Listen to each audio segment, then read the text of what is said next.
Tanong ni Berry Muffin 04, Doc, pwede po ba matrain yung 3-year-old dog, and kung pwede ba daw na magpa-advance obedience na or magpa-advance, no, sinabi niya kanina dun sa next comment niya, kahit wala pa daw basic.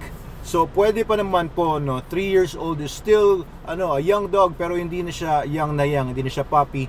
Kasi ideally nga, kagaya ng sinabi ko in the previous video, pinakamaganda talaga pag puppy pa lang yung aso, masimulan na. Kasi pagdating ng mga 2 years old na, tapos tsaka ipapatrain, medyo mahirap pa na. Kasi parang, kumbaga, parang pinag-aral mo na ulit ng grade school tsaka high school yung 20 years old na tao na. So pagka 20 years old, ang dami nang na-experience sa buhay, alam niyo yun, medyo set na siya sa waist niya kahit papaano. And dun mo palang sisimulan yung basics, medyo mahirapan na, but it is possible kung talagang gagawin, no? Ganon din sa mga dogs. 1 year, 2 year, 3 years, okay pa rin naman yan. You can still train them, pero you already set yung waist niya simula nung puppy pa lang siya. Magkakaroon ng konting adjustment, konting confusion sa aso. Ano ba itong tinuturo sa akin? I've never experienced this before. Hindi kagaya pag puppy pa lang, sinimulan mo na. Kumbaga parang si Lea Salonga, sinimulan siya, bata pa lang siya, pinagkakanta na kagad siya. Pinagkakanta.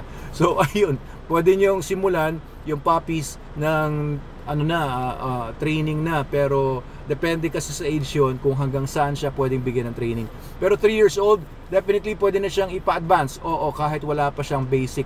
So pwede naman po, pagka nagtitrain po kami ng advanced, dire-diretso na yun, kasama na yung basic, kasama na yung advanced. Kung halimbawa advanced obedience, 3 months yon, no, 75,000 yon, pero kasama na po doon yung basic obedience. Kapag advanced protection naman, 3 months ulit yon, so kasama na po doon yung basic protection. So basic protection is 35,000, yung 3 buwan na advanced protection is 105,000. I think may discounts tayo ngayon.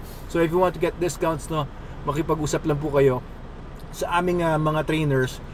Comment below or PM us para po asikasuhin po namin kayo and our trainers, our marketing officer, maaaring si Mr. Raymond Tupas, mag-a-assist sa inyo para sa kung ano mga concerns ninyo. So definitely, ang trainings po namin ay tina-tailor fit po namin based on sa age, based on sa kung anong gusto ng client, and kung ano yung gusto nyo talaga na maging resulta doon sa aso ninyo. Hindi yan pare-parehong training. Hindi yan one size fits all. This is tailor fit. Ibig sabihin, kung ano po yung gusto ninyo doon sa aso ninyo and kung ano yung kaya ng aso ninyo, yun lang po yung ititrain natin sa aso ninyo. So we'll train him the best way possible. No, world class ang turo namin dito. Our training was obtained from the US, no, yung mga partners natin noon sa BCSI. MAPA protection dogs yan, MAPA detection dogs, MAPA obedience po.